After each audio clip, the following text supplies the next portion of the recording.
Today on the show, we are smashing our iPhones, everyone. Our MacBooks, our Samsung smart fridges, that fucking robot from the expo that can't walk upstairs, the table at IKEA that's also an air purifier, just to be safe. That's right. We are talking today about the Butlerian Jihad. Finally, at long last. About 6 years late, by my count, yeah.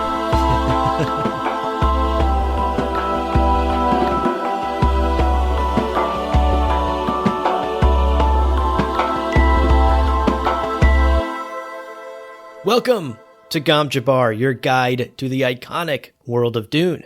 We'll be exploring the themes, philosophies, and characters found in the sandy depths of this vast universe, from Frank Herbert's groundbreaking novels to the adaptations on film and TV. My name's Abu. My name is Leo. And Leo, I hope you are ready to unleash a holy war across this podcast. A holy war? That's right. In my father's name? Burning across the waveforms, leaving artifacts and distortion in our wake. Oh no, that sounds terrible. Literally, that sounds a terrible listening experience. Yeah. Literally. Folks, welcome to another episode of Gom Jabbar. As the title states, we are diving into the Butlerian Jihad today, something that we are both realizing is long overdue. We've been making this podcast for 6 years. The Butlerian Jihad is one of the, arguably maybe the most influential event in the history of the Dune universe, and we've never dedicated an entire episode to it until today. Absolutely crazy. Now, I do want to very quickly get into our housekeeping, because if you are listening to this, maybe your friend told you about their favorite Dune podcast and you're not sure if this is going to be safe for you, I want to get the spoiler warning out of the way. Yes. This episode is going to be very light on spoilers, almost no spoilers. If you have read the first book, or even if you've just seen the movies by Denis Villeneuve, you are safe to listen to today's episode. Yeah. I want to make sure you're comfortable continuing, because, this is a hugely important thing in Dune, but it doesn't really have to do with the plot of the first book. That's right. It all takes place in the past, and we'll explain how long ago it was very shortly. Yeah. But before we get into it, we have to shout out our Kwisatz Haderach level patrons at the top of the episode here. Yeah. Daniel, Dion, Seth Redden Greer, Brad Hutchins, Kevin Mohanram, and Roger Young. Oh! Folks. Yeah. If I was leading a coup against the Richesean people... Oh, fuck them. Yeah. You bet your ass I'd have the 5 of you on my team. No one else I'd rather trust. And you would quickly succeed, I suspect, based solely on that roster. My God. Day one victory. Yes. The coup would be bloodless and swift. What a great team. Dang. Truly. But, of course, our thank yous and our gratitude extend to all of our fellow perpetrators of the coup d'etat at every level on our Patreon. So we thank you deeply from the bottom of our hearts. This coup and this podcast would not be successful without all of you. Indeed. And hey, listen, if you're not in a place right now to be a monthly supporter, don't forget we do have a one-time tip link that is in the show notes as well. So another great way to support us and what we do here at Gom Jabbar. Okay, that's housekeeping. It's out of the way. Yes. Let's talk about what we're actually talking about today and the structure of today's episode. That's right. So today will actually be part 1 of a 2-part exploration into the history of jihads, of holy wars in the Dune universe. There are 2 very big jihads that completely reshape the universe twice. The first one we'll be focusing on today, the Butlerian Jihad. And then in the next episode, in part 2, we'll be diving into the Fremen Jihad, which, without getting into spoilers, you perhaps know about if you have read the first book or have watched Denis Villeneuve's films. Right, yeah. There are a lot of interesting parallels and themes that tie these ideas together, and clearly Frank Herbert was firing on all cylinders when he was building out his world and talking about these pivotal events. Now, today's episode does require a bit of a disclaimer regarding canonicity. Old Dune heads know this thoroughly at this point, but for newer listeners, a chunk of today's conversation involves things that Frank himself never directly wrote about. Right. Little bits and pieces here and there, comments, one-off lines from characters. But we are going to be drawing a lot today from the Dune Encyclopedia, which is a book that was published in the 1980s. Now, as always, just as a reminder, we treat Frank's own words, Frank Herbert's words, as Tier 1 canon. They are definitive. They are authoritative. That is how the Dune universe is. Full stop. Full stop. Next to that, we have the Dune Encyclopedia, 1980s, came with his living blessing. Excellent, excellent resource if you're big into Dune like we are. Mm-hmm. And then we've got Tier 3, which is everything Brian Herbert and Kevin J. Anderson have written, seeing as their lore so often conflicts with Frank's world. And we bring this up today in particular because anybody who's read any of Brian and Kevin's books will know they've written extensively about the Butlerian Jihad, but they've painted a very, very different picture. Like, they have gone way in their own direction with those events and characters and things. So just to be clear, we are not going to be talking about Brian and Kevin books today. And of course, you can always check out our episode titled The Messy Canon of Dune for an in-depth conversation around basically why we structure our canon tiers this way. That's right. There's a long, windy, complicated history behind the canonicity of the Dune universe, and it's all very messy. So if you're curious, go back in the feed and search for that episode for the in-depth explainer. Indeed. Okay, folks, that's the game plan for today's episode. That's everything you need to know to enjoy today's conversation. Let's take a quick break. Yeah. But don't go anywhere. When we come back, we're unpacking, maybe, arguably, the biggest event in the entire Dune universe. We'll see you in a minute.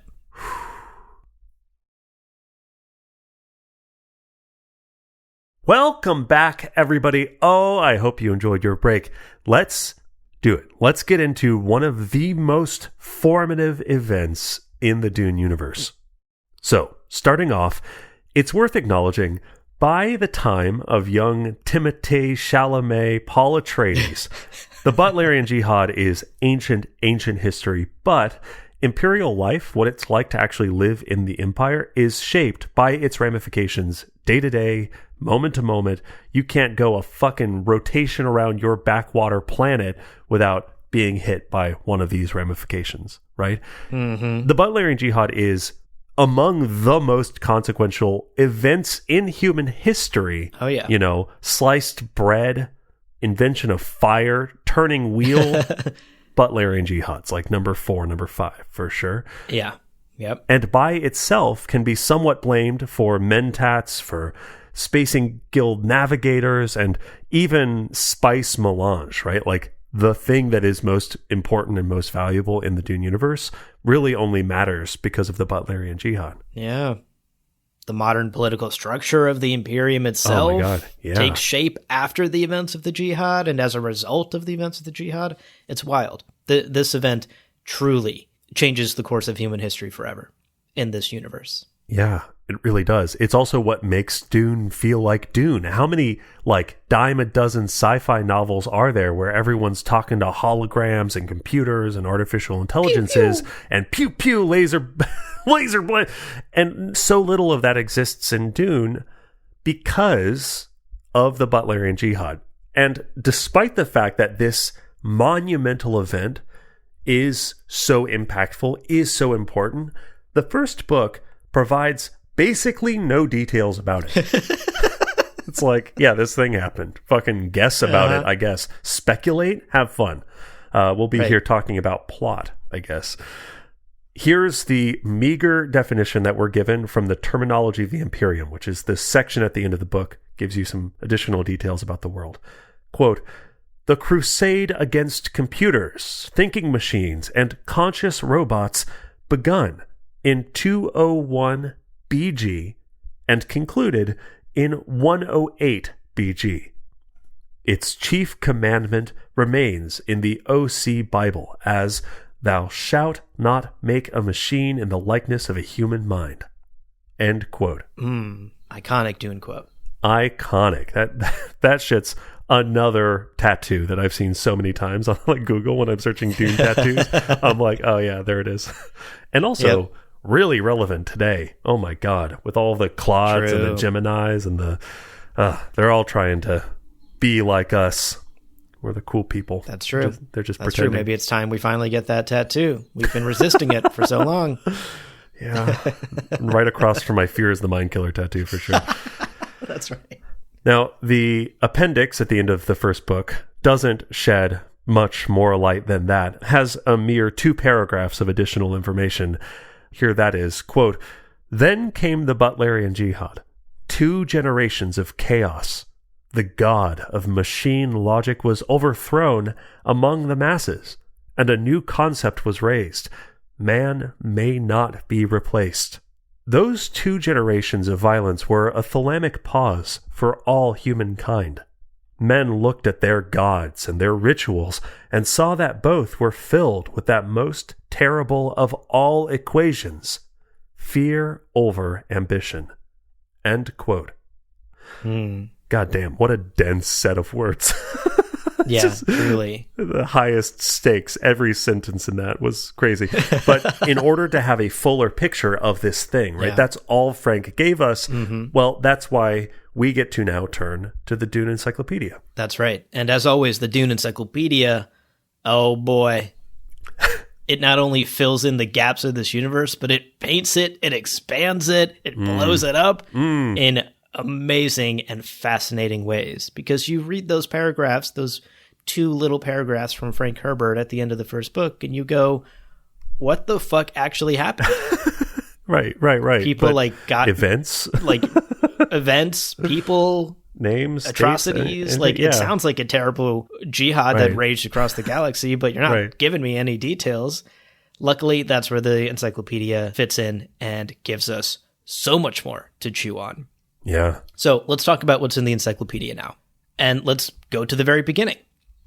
Turning the clock all the way back 10,000 years before the time of Paul Atreides, the Butlerian Jihad, according to the encyclopedia, spanned for around 92 years, from 200 to 108 BG.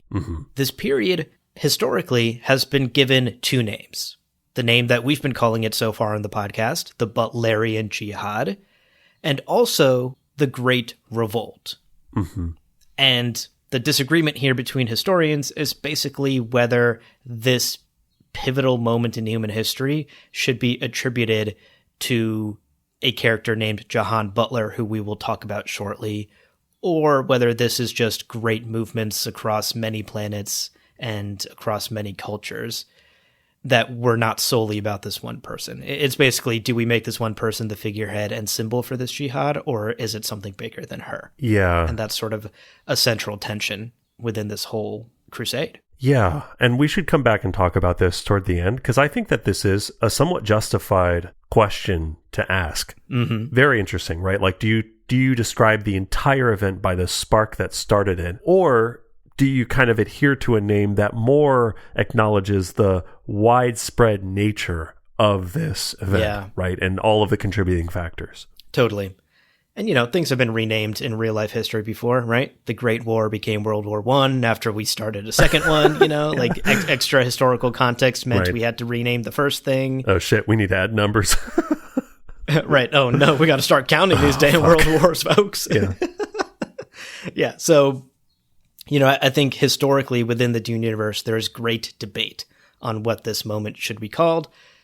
I think for our purposes, we're mostly going to call this the Butlerian Jihad. That's what it is most popularly known as, and how Frank references it in his 6 books. Yeah, agreed. Now, speaking of historical context, the Dune Encyclopedia is written as an in-universe historical document, and there's a section in there where a historian speculates about the paradigm shifts that are necessary for a jihad of this scale to break out. And it's really interesting because the historian essentially asserts that it requires 2 ingredients. And if either one of these ingredients is missing, a jihad can't happen. It requires a great leader, and it requires bottled up energy among the masses that are ready to explode outward. People have to be ready for change, and they need a catalyst to spark that change. Quote, "A popular readiness for change is aimless without capable leadership, but the great leader without ready support ends in obscurity. However, when human genius combines with movement in the tides of the people, new directions result.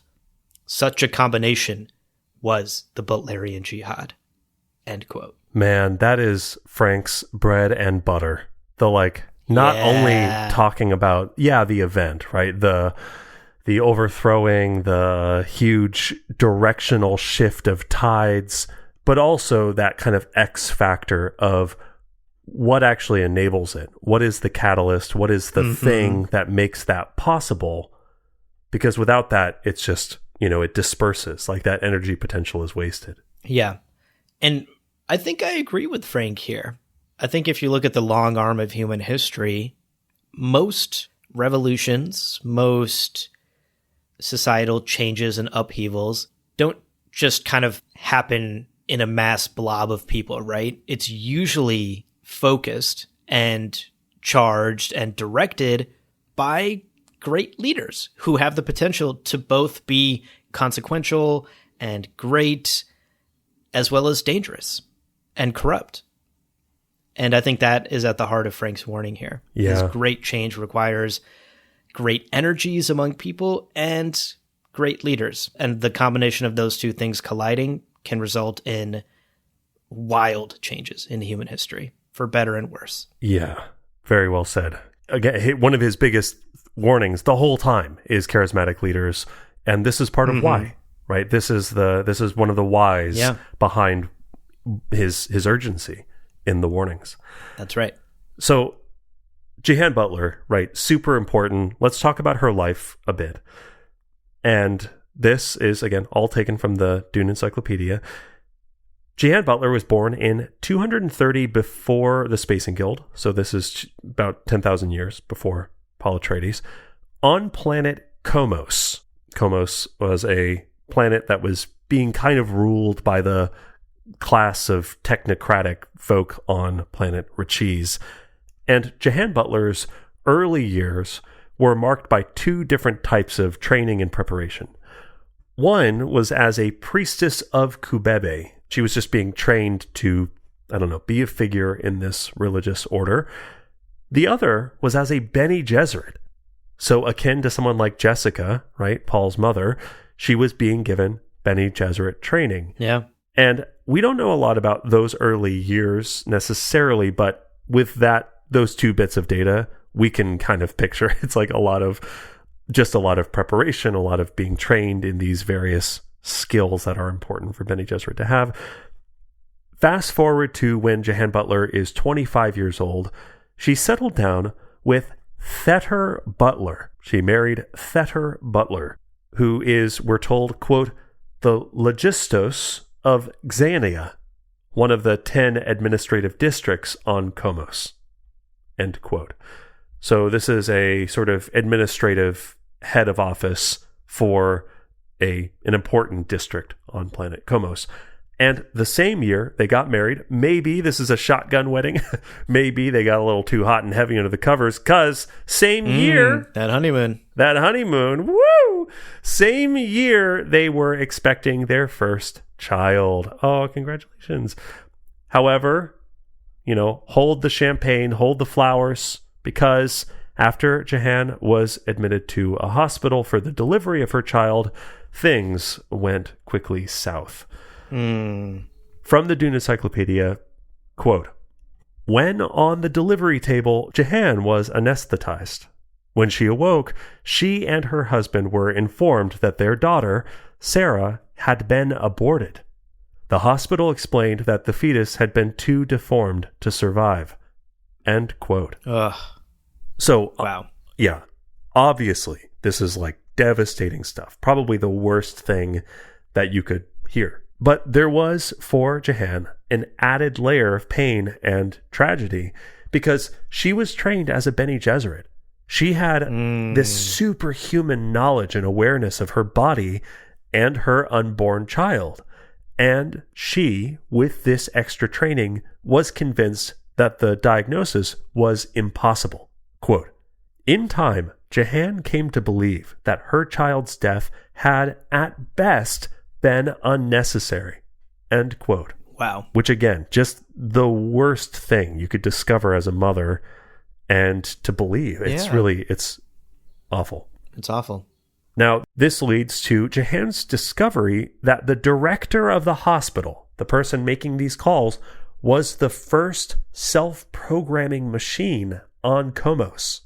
So this was like an AI, autonomous, robotic director of the hospital, and uncovered evidence that this machine director, quote, had instituted a program of unjustified abortions.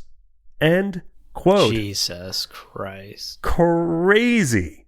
Insane. This obviously changed everything, right? Imagine discovering that. Yeah. I would be pissed. And Jehanne, rightfully so, also is absolutely livid. Yeah. And she, in fact, goes on the offensive. Her and Thader, using their connections, their administrative abilities, Jehanne, at this point being trained as a priestess and a Bene Gesserit, has a natural gift of rhetoric and charisma. They quickly form a coalition. They call it the Front for the End of Koman Exploitation. I have some notes on their branding, but sure, we'll go with it. The Front for the End of Koman Exploitation. Yeah, the t-shirts, they're lengthy. And, you know, you're still like lengthy. 35 feet away. You're like, I can't fucking read what the Front for the End of... Is that Roman? Exploration? What? I thought the Romans were fucking dead. Oh, no, Koman. It's a K. It's a K. Koman exploration. Yeah, your shirt was a bit wrinkly. It looked like Roman. Yeah, look, who am I to give Jehanne Butler notes because this revolution was by every metric a success? Yeah. But branding could have used a little bit of a polish. Well, another thing here is that we will discover Jehanne is like great at everything. So honestly, she probably made it work. People were like, holy shit, that is catchy. That is the best name of anything we've ever heard. Yeah, probably. I mean, Jehanne she's an incredible character here. Branding aside, my personal quibbles with the branding aside, Jehanne's revolution launched a full-on coup against the Richesian people. Richese is the sort of governing planet of Komos, and they are essentially Silicon Valley. They are this advanced tech-based society. And Jehanne rebels against it. She lost a child because of this technology that made its way from Richese to this hospital in Komos. And she wants nothing to do with that shit. And by all accounts, this coup, this very complex coup, was a success. And it was a testament to Thader and Jehanne's tactical brilliance. They seized a tribute fleet on a particular Richesian holiday and mapped out this intricate plan that worked to a T. The encyclopedia tells us that it was a nearly bloodless victory. Insane. They overthrew an entire planet without loss of innocent life, which is absolutely incredible. That so rarely happens in actual human history. Yeah, so dope. And also, like, reading that little summary of, you know, they planned it, right? Festival day. They know certain things aren't going to be guarded. People are taking the day off. Right. I was like, holy shit, this would be such a good, like, 4 or 5 episode little just tense. Yeah. You don't know if it's going to work. And then they do. They fucking pull it off. The bloodless revolution. Yeah. Like that heist mini arc within the first season of Andor, where they have to get into the compound and stuff. I kind of imagined it like that. Yeah. Jehanne being the leader of a group like that. So good. Oh, that'd be so sick. It's very cool.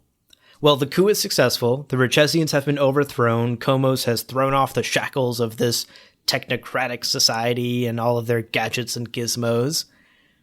And this is where things get dicey. Because upon their arrival on Richese, what the Komans discover is disconcerting to say the least. Because what they realized is this hospital director wasn't some sort of anomaly on Richese. Right. The whole society had turned over huge swaths of their civilization over to machines. For Komans, this was a new thing. The hospital director was like a new update to the system. Right. For Richesians, this is the norm. And the Dune Encyclopedia's description of this I found particularly eerie in 2026. Quote, "The degree to which machines controlled the population of Richese and had altered the emotional and intellectual characteristics of its inhabitants over centuries was literally incredible to the Komans. Many of them never entirely believed what they saw there." End quote. Dude, that's so great. This was written in the fucking 80s, man. Science fiction is awesome. I love science fiction. Because, yeah, when I talk to my friends who are like teachers today and they talk about like what the youngest generation can't do without certain unnamed web-based AI LLM tools, you go, no, there's no way they're that incapable of doing X, Y, and Z. And you go, no. Yeah. Literally incapable. It's like, whoa. Yeah. This is real, like, prescient shit. Yeah. I saw a tweet just yesterday where somebody was like, oh my God, how did people used to write book reports without ChatGPT? And someone responded to it and in all caps was like, bitch, everything humans have done up to this point was done without ChatGPT. Write the fucking book report. And I was like, that's so true. All of human culture and history did not need fucking GPT up until this point. We're capable of doing all of those things. Yeah. We proved Earth was round using like sticks and string thousands of years ago. Like proved it with math. It's crazy. And now it's like, it's wild. It is wild. The more I read about the Butlerian Jihad and this encyclopedia entry, the more it just eerily felt so relevant to today and so about today somehow. Mm-hmm. It is not necessarily the technology. No. Right? Like the problem here is not that there is a director of a hospital, or the problem isn't necessarily the tool that is technology. Right. It is the turning over everything to it. Yes.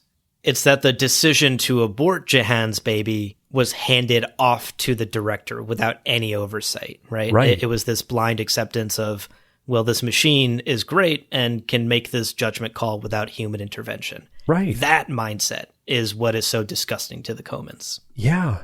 And also, I got the impression that like the Komans didn't agree for that to be the power structure of this hospital on fucking Komos. Like, I think that the other issue is, it's just a question of like consent and like, was she informed that this decision was going to be solely the decision of the director of the hospital?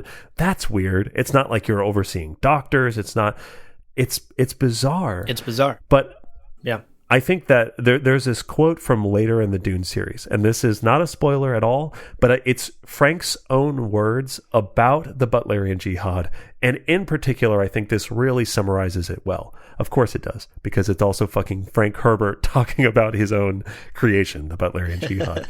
But yeah, this, I think, also hones in on why it's not about the technology hard stop. It's about the use of technology and the way that the technology is being kind of invited into the mind, right? Right. Quote, "The target of the jihad was a machine attitude as much as the machines. Humans had set those machines to usurp our sense of beauty, our necessary selfdom out of which we make living judgments. Naturally, the machines were destroyed." End quote. Wow. The idea that our sense of beauty itself was being usurped by the technology, like that's the crime. You know, when I see, God, I'm on TikTok, all of my algorithms like artists, and it is so stressful and annoying right now for artists, because either they are very, very good and people are like, oh, you're good, and that's obviously AI slop. And they're like, no, No, I like worked for tens of thousands of hours to like be this good. They're like, yeah, it's AI slop. Like, don't use AI. And they're like, oh, fuck, man. Or their shit's actually getting stolen. It's just such a lose-lose right now because people legitimately cannot tell at this point if something's AI or not. Totally. So it's just our very ability to like see something beautiful, see a painting or an illustration or even a short film, and to go, wow, that's so cool, and that sparks like a joy in me and a desire to create, and I want to pick up a paintbrush. I have to be doubting that now because of, was this just someone doing a prompt? Was this like, I don't know. It's such a weird time. Yeah. So I feel like this quote from Frank, but also the broader idea of the Butlerian Jihad, not being about the technology, but being about how people utilize the technology, is so resonant for me. Yeah. God, I just... And that human discernment, where that line is getting blurry in our real world. And clearly that line had been crossed on Richese in a way that disgusted the Komans. Yeah. The Richesians, for what sounds like over a century, had slowly just been handing everything off to their technology, and that reduces human agency, that blurs the line between decision-making, like how much of it is my decision if I just do what the robot tells me is best and I never critically think about it beyond that point, right? I just turn my brain off after that point. How much of that is even my own decision anymore? That slowly, culturally has been changing Richese for a long time, for generations. And I think this is what kind of sparked what will become the Butlerian Jihad, right? Because so far, all we've really been talking about is one very charismatic and capable woman experiencing a deeply personal tragedy and wanting to change that, wanting to make sure that that tragedy doesn't happen to her or her fellow Komans ever again. And so she led a coup against the Richesians. The coup was successful, and it could have stopped there. Right. That could be it. Right. But when the Komans saw how technology had changed the humanity and civilization of the Richesians, their target broadened. It was no longer just about Richese. It was no longer about this one hospital director. The Jihad's focus began to shift to the entire Imperium, to every society within this universe.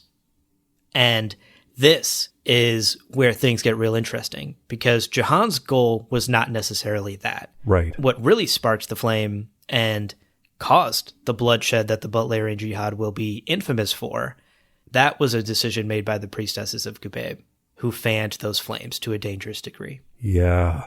Yeah.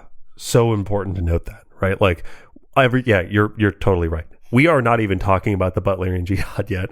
This is the like angry mob who's like stormed into a Best Buy where they're like, I heard you fucking, and then they find out it's a chain store and they're like, oh shit, this is a bigger problem. This is bigger. Yes. There's more than one Best Buy. Totally. Oh, fuck. So yeah, it gets bigger from here. Now, before we talk about it getting bigger, we're going to take another quick break. Don't go anywhere. We'll be right back right after this.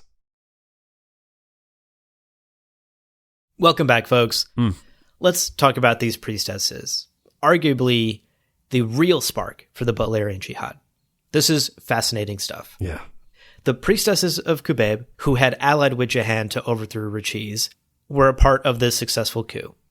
And they themselves were then quickly radicalized by what they learned from interrogations held on Richese of the programmers and designers behind these Richesian machines, like that hospital director. Right.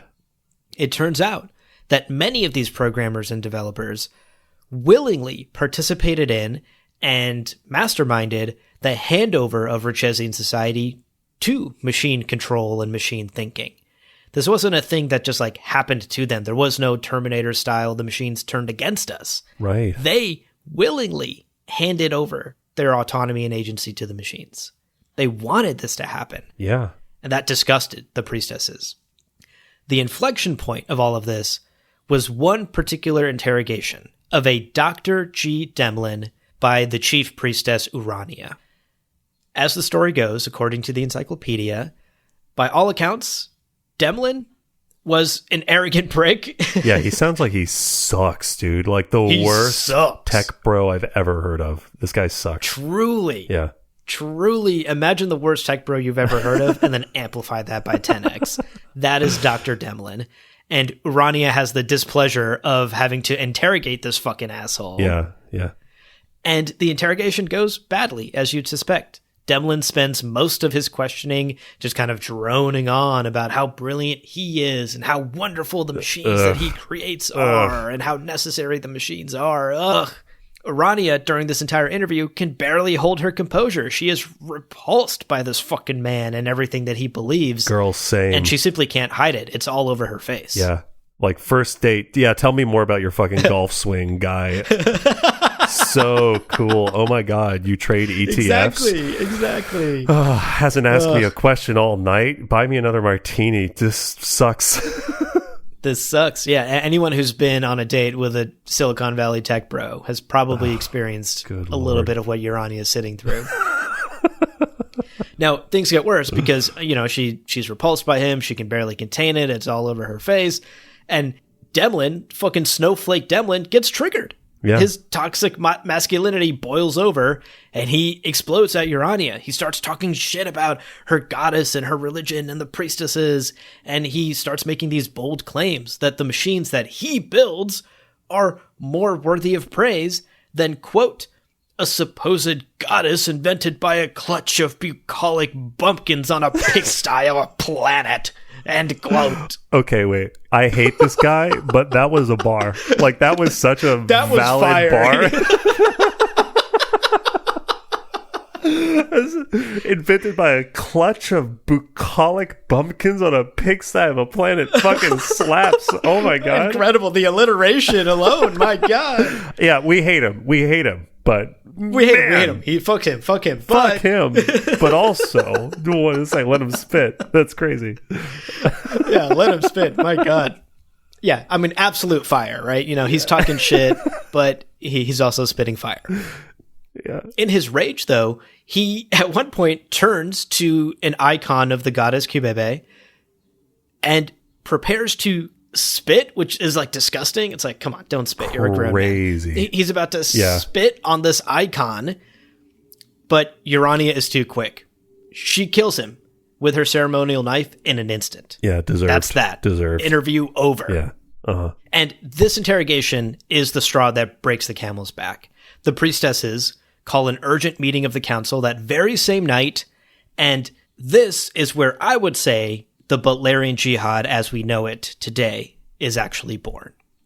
Because it's after this council meeting that the priestesses quickly begin preaching to the faithful Komans against, quote, the thinking machines and all who find their gods within them, end quote. And I think that second half of that quote is the really important part.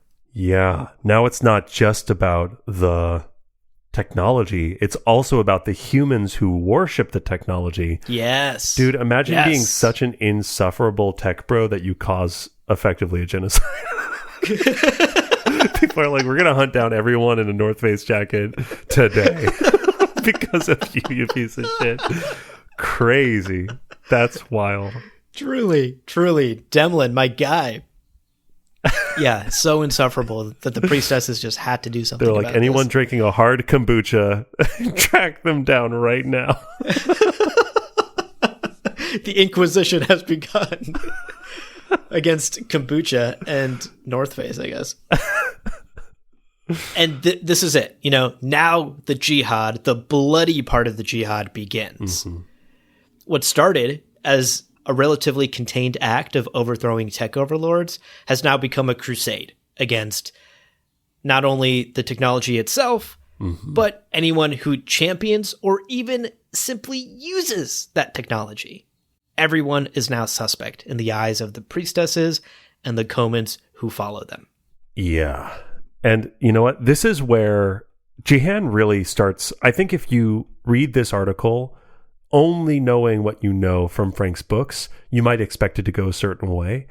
I think this is where Jehanne really sets herself apart from the bloodshed and from what's about to follow as being an all-around upstanding person. Yeah. With like a really, like a rock solid moral compass. Agreed. Because Jehanne sees how badly shit could get, right? She's hearing them saying every North Face jacket, every Harb kombucha, everyone wearing fucking... She's hearing them list these qualifiers and she's going, whoa, what the fuck? Like, I'm upset because my child was killed by a hospital director. I'm not suggesting killing, billions of people. That's crazy. Yeah. Like there are people out there who might just be chill with their iPhone. We don't need to kill them all. Like that's wild. So she actually found herself in the position of arguing against the priestesses, urging a sense of restraint and compassion. And frankly, although the priestesses heard her, she's going, hey, bloodshed, you're talking about killing a lot of people. They were like, yeah, maybe killing a lot of people is necessary, right? Like the priestesses are the ones going, right, you got to crack a few eggs to make an omelet, Jehanne. Like, what are you trying to do? We're trying to save humanity from what we perceive as this existential threat. What are you trying to do? Mm-hmm. And Jehanne is like, it's just not that simple. So she becomes this like reluctant figurehead for the jihad. And even as this holy war against technology and against people who worship technology or basically refuse to bend the knee and like turn over all their shit to the priestesses, she basically ends up for 20 years balancing her position as the leader of the Butlerian Jihad, but also urging mercy and restraint, where basically the head priestess, Urania, is seeking like straight up violence, eradication, genocide at times, right? Yeah. Ugh. And I think this like tension within the leadership of the jihad exists, according to the encyclopedia, for its first 20 years. Yeah. As this violence is beginning to spread beyond just Komos and Richese, there is a leadership struggle. Jehanne is trying to hold the reins as tightly as she can and keep this thing contained. And Urania is like, let's get out there. Let's do it. We got to stop this. Yeah. I found that interesting because I'm sure that resulted in some very tense Zoom calls for the leadership. Yeah, Jehanne, I see that you have your hand raised. We're going to get to you in it. Okay, Urania, I see that you have your hand raised too. Okay, listen, ladies, we haven't even gotten through the first slide. We got to get this meeting going. Oh, right, Lord. Right. Yeah, that's what an idea. Yeah, you're absolutely right. It's the tension in the leadership is palpable, but nevertheless, like Jehanne was successful in urging restraint, and early victories of the Butlerian forces were often achieved with basically no loss of life, or like extraordinarily low loss of life, right? Yeah. Here's the quote from the Dune Encyclopedia. And again, this is just, she's obviously amazing. I mean, Jehanne Butler's so sick. Quote, "From her first battle to her last, the actions Jehanne participated in bear an unmistakable imprint. These are battles planned and led by a tactical genius, whose concern for the lives of her soldiers and of her enemies is the dominant element. And, in spite of the fact that Thader survived his wife, after the disaster off Carthagus, this stamp disappears from the campaigns of the jihad." Ooh. End quote. Wow, that last sentence, ominous. Yeah. The shackles come off. Yeah, we'll see how bad it gets in a second, but good Lord, the fact that just historians are looking back and going, look at these tactical victories. The person leading them was a genius who clearly cared about not only the lives of her people, but the lives of everyone involved in the conflict, both sides, and how that made a difference. That's just so fucking cool. Like, that's so rad. I love it. Yeah. I think the encyclopedia details this really interesting trait of Jehanne's, where she would often deploy soft power instead of just saying, here are the overwhelming forces of my jihad, and we're going to come in and stomp you into submission and destroy all your machines. Right. She would tactically deploy pressure in certain areas to essentially force people's hand without bloodshed. You know, it was still a victory, and ultimately the jihad still had its aims to achieve, but when possible, Jehanne would attempt to achieve them without the need of force. And she would often forego hard power, here's our guns and our weapons and our ships at your doorstep, in favor of soft power. Here's some economic pressure we're going to apply. We're going to cut off this trading route so that you're forced to come to us and talk at the negotiating table and meet our demands. And that's something ultimately I'm walking away respecting in Jehanne's outlook. Yeah. Minimizing that loss of life. I think we saw it in the coup itself against Richese, and it's something she clearly carried on for 20 years in her role as sort of the figurehead and leader of the jihad once it began to explode across the Imperium. Much respect. Yeah. Huge amount of respect for Jehanne, for sure. Now, alas, as that quote hints at, Jehanne did perish. Yeah. 20 years into the outbreak of the jihad. Jehanne died in 182 BG when her ship encountered an errant mine while they were attempting to force planet Carthagos to surrender. And what's like immediately tragic and makes me sad is that the grief-stricken mob, the jihadists, essentially just wiped out the entire population of Carthagos. Yeah, dude. It was genocide on a planetary scale once their leader was killed on this mission. And this is obviously something that Jehanne herself would have denounced. Yeah. Dude, talk about not fucking getting it. You're like... Oh, right. It's like, what the fuck? Yeah.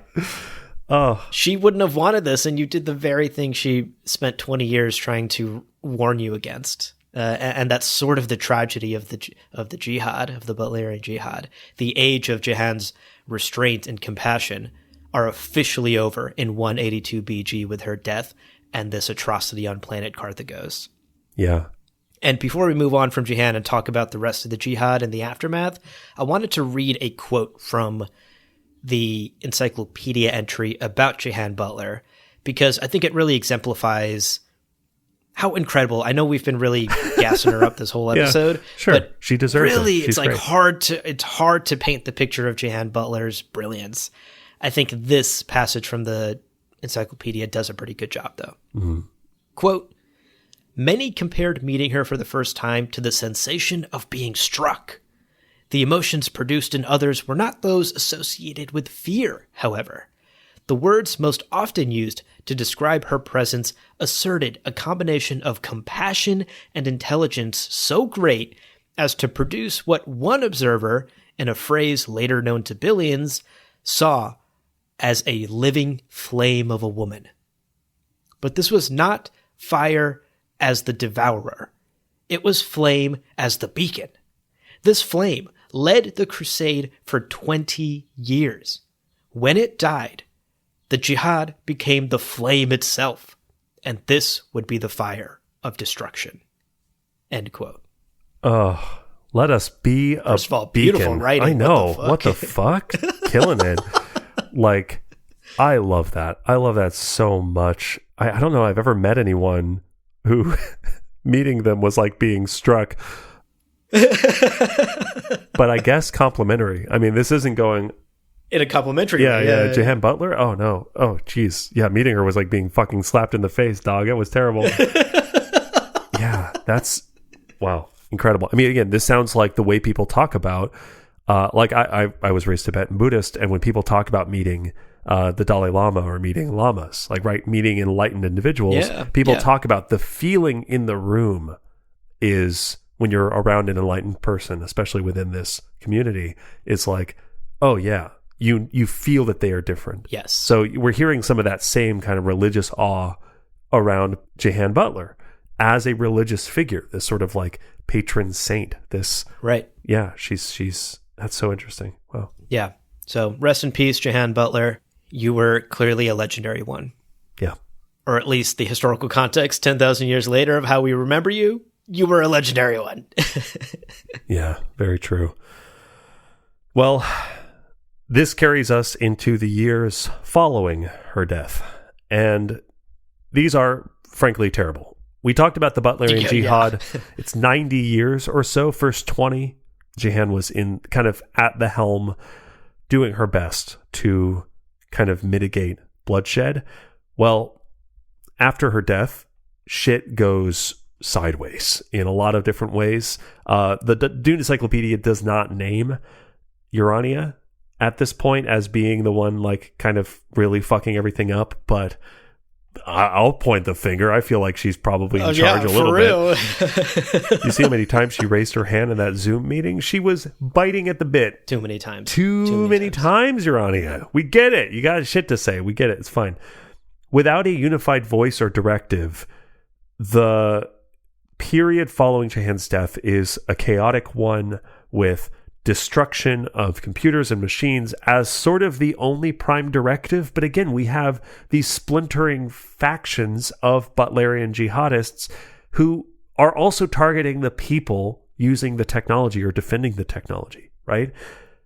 The jihad had lost its leader, who, again, urged restraint every step of the way, and in doing so had basically gained a martyr, but someone who couldn't actively advocate for peace and compassion, right?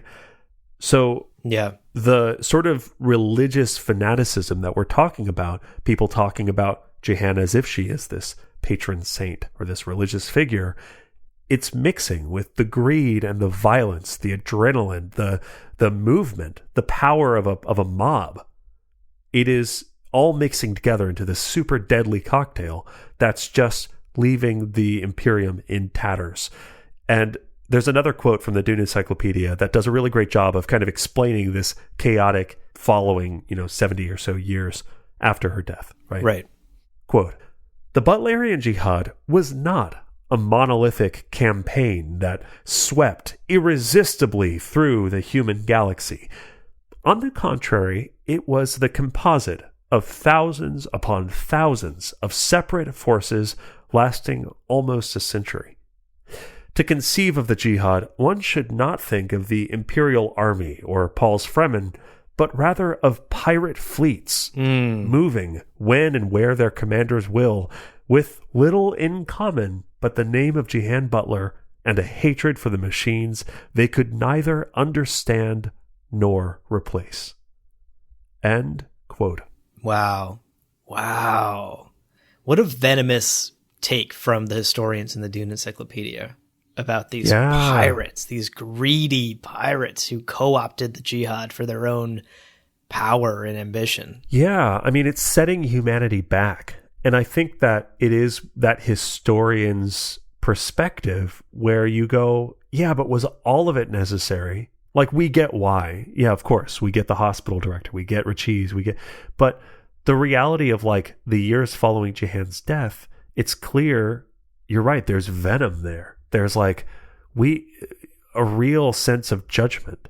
They couldn't understand or replace the shit they were breaking.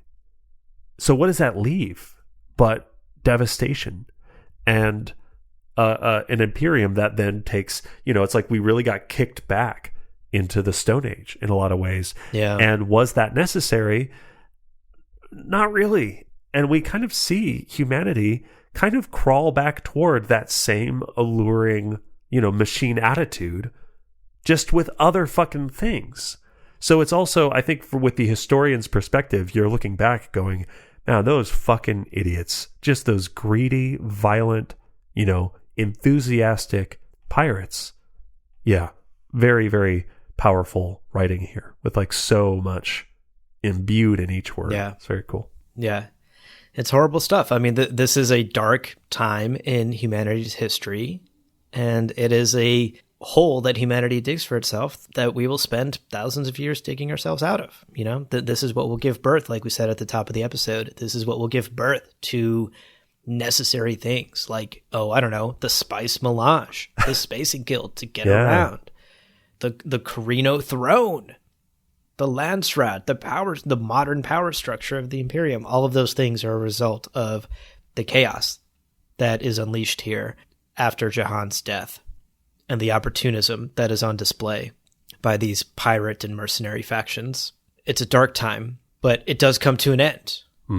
eventually there are fewer machines to destroy, there are fewer machine users to hunt, and fewer planets to plunder. And the original fervor of the jihad begins to fade. That raging flame that once existed has now just become a couple of embers as time has passed, as the decades have gone on, and as people have tired of the bloodshed. Mm. And so with dwindling targets and their lust for aggression and hate at an all-time low, the tide of the jihad also dwindled, essentially leaving in its wake an imperium and a humanity in tatters. And this is where people turn inward to solve the problems that the computers either once handled or problems that the worship of those computers created. This is where we get the School of Mentats. This is where the Bene Gesserit really rise to prominence. We get Sook doctors, truth-sayers, space and guild navigators, all of these human solutions to things that computers once did before the outbreak of this bloody crusade. Mm. And I think what's sort of interesting is this dichotomy that we end up at. I think the final line of the Dune Encyclopedia sums it up really beautifully for us, and it leaves us with a lingering question. Quote, "To weigh the gains against the losses, the newfound talents and resources against the suffering that preceded them, demands a scale that has not yet been invented." End quote. Dude, I fucking love that line. I'm so glad you pulled it. Fucking bars. Bars. Oh, damn. Yeah. To even begin to calculate out, you would need to invent just a calculator that doesn't exist. That's so good. I also, so actually at this point, I do want to return to this question of nomenclature, because I think when we first bring up the idea of, do we call it the Butlerian Jihad or do we call it the Great Revolt? I initially saw that as like, how much credit do we give Jehanne Butler? Yeah. Which I think, depending on how you phrase that, could sound diminishing. Like, how big of a deal was she? Right? Yep. And I think it's clear that she was a huge deal. But I think another more sympathetic way to approach that shift in nomenclature is how much of what people remember about the Butlerian Jihad, the savagery, the brutality, the loss of life, the fucking tatters of the Imperium afterwards, how much of that should be given Jehanne Butler's name is like a different angle on the same question, right? Yeah. And one that I think is actually interesting. Again, to the historian's point, I don't think the Butlerian Jihad could have happened without Jehanne Butler. Yeah, agreed. And it's got a great ring to it. Makes a great t-shirt. The merch, top tier. Good branding. Good branding. It's good branding. But it so clearly became something she didn't want it to be. It so clearly got out of immediately. Like, she died the next business day. Shit was already out of control from what she would have wanted. Yeah. So how much do we put the 100 years under her name and everything that comes with it? I don't know. It's interesting. I don't know where I fall in that. Do you have a strong feeling, a strong impulse besides the draw of branding? Yeah, I always appreciate some good branding, but I'm a little wishy-washy on this one too, which is a bit uncharacteristic of me. I feel like I always come in with a very strong belief that I refuse to budge on. But this time, yeah, I don't know. I don't think it's fair to say the jihad was entirely the doing of Jehanne Butler. Mm. And I think, given what we've learned today about the priestess's involvement, about the Richesian culpability, and how the Komans were involved in spreading this belief, I think the blame for what happens, particularly in those last decades of the jihad after Jehanne's death, have practically nothing to do with her. Mm. She is nothing more than a martyr on people's lips as they murder and pillage their way across the galaxy, right? Yeah. Nothing more than an excuse to do that. At the same time, I think her actions had to have inevitably left a mark on the jihadists, mm-hmm. and that shouldn't be discounted. So I think if I had to, lays gun to my head, if I had to pick between the Great Revolt and the Butlerian Jihad, I would stick with the Butlerian Jihad, because I think Great Revolt diminishes the lasting legacy of Jehanne Butler, for better and for worse. So, yeah, I guess it's 60-40 for me. 60 toward Butlerian Jihad over Great Revolt. Yeah, that feels right. I mean, it's also just the branding is so strong. It's so good. It's so good. And you already have all the URLs and the social media accounts and everything. It's like you can't go back at this point. You're telling me you don't want Butlerian Jihad on a cap that you wear around the city? I want 3 of those. We all want that. That's great. Yeah. Yeah. Well, that does carry us, dear listener, to the end of today's conversation. We are going to continue, though, talking about the Jihads of Dune, which includes the actions of a certain pasty, beautiful boy named Timothée Chalamet, a.k.a. Paul Muad'Dib Atreides. Yes. That starts right at the end of the second Denis Villeneuve film, at the end of the first book by Frank Herbert, and takes place somewhat between Dune and Dune Messiah, the second book. So we're going to talk about that then, kind of what is this second reshaping of the Imperium. That's also, I think, where we're going to really be able to have more kind of spoiler heavy, deep analytical conversations about comparing these leaders of these movements. Yeah. And I think that's where a lot of the kind of thematic juiciness is going to be. So very excited for part 2. Yes. Keep an eye on the timeline for that. If you haven't yet read Dune Messiah, go ahead, read it. It's such a good book. And then you'll be prepared for that conversation. And also the movie coming out later this year. That's right, folks. That's right. All right. Before we wrap it up and let you go, a couple of quick reminders as always.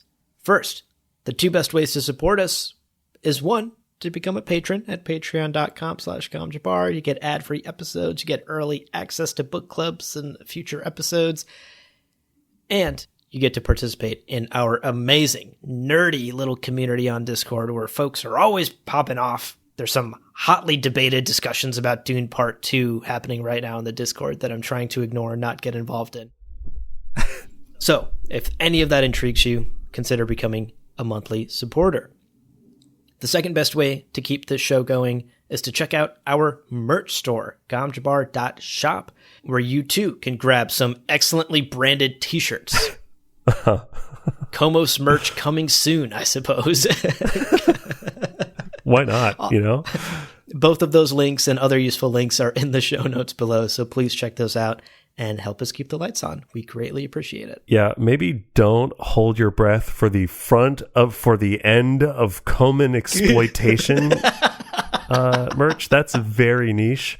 Although that's tough. Good Lord, the more I think about it, the more I kind of love that. So, oh Jesus, it's kind of fun. Yeah, I don't know. Well, we'll see. Should I fucking do that? Let me know. Email us gomjabarpodcast@gmail.com. That's our email address. We love to hear from you. We are criminally behind in responding to emails, but we do love hearing from people. We read them all. We respond within calendar years. So send us an email, gomjabarpodcast@gmail.com.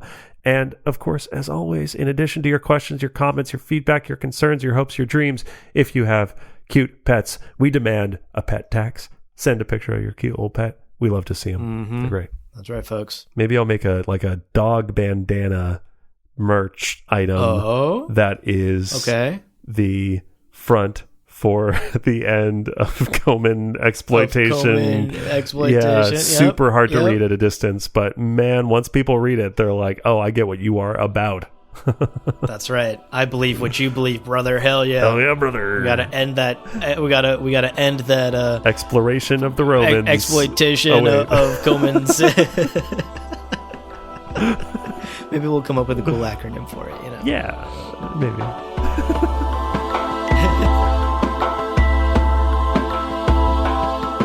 Well, friends, there is no real ending. It's just the place where you stop the recording. But this podcast is always one step beyond logic. So help spread the word of Muad'Dib and leave us a review on Apple Podcasts and Spotify. And be sure to check out the other shows on the Lore Party Podcast Network on lordparty.com.